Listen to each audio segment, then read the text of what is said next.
So I was wanting to talk about practicing self-compassion through looking at our critical mind and seeing how, whether minor or major, these seemingly harmless criticisms harm us.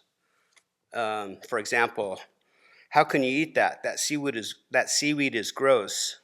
Or I don't like the way that person walks or talks. Or that person seems so arrogant. They are a know-it-all. Or that person has to be in charge of everything. Or why do they wear a short sleeve shirt in the winter? They are trying to be so tough.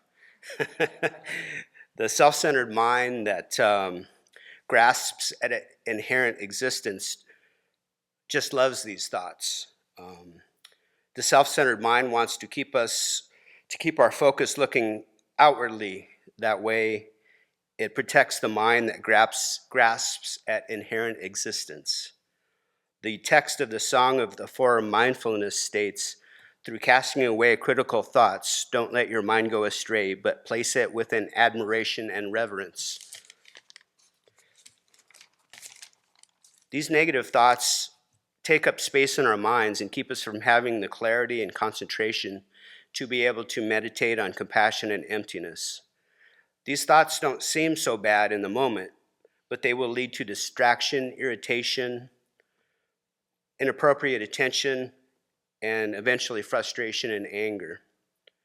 This is why monastics have minor precepts about licking each other's bowls. It is not healthy or beneficial for the mind. In our various communities, if we practice any sort of mind training, we can begin to notice these thoughts in our own minds. By slowly noticing and eliminate these critical thoughts, we can accept the people around us without judgment.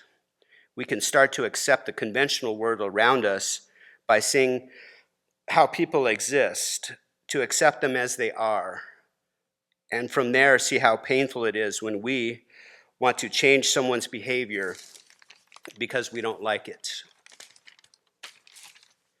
This may be what Shantideva had in mind when he wrote, and I don't know if this is a direct quote because I didn't check it, but why blame fire because it burns?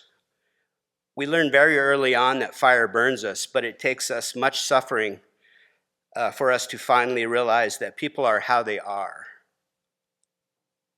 We cannot change them no matter how angry we get.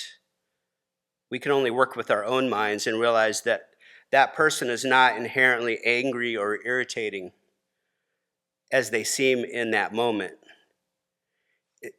And also, if we can think more and more often about the altruistic intention to become enlightened for the benefit of all sentient beings, we can really make this process easier.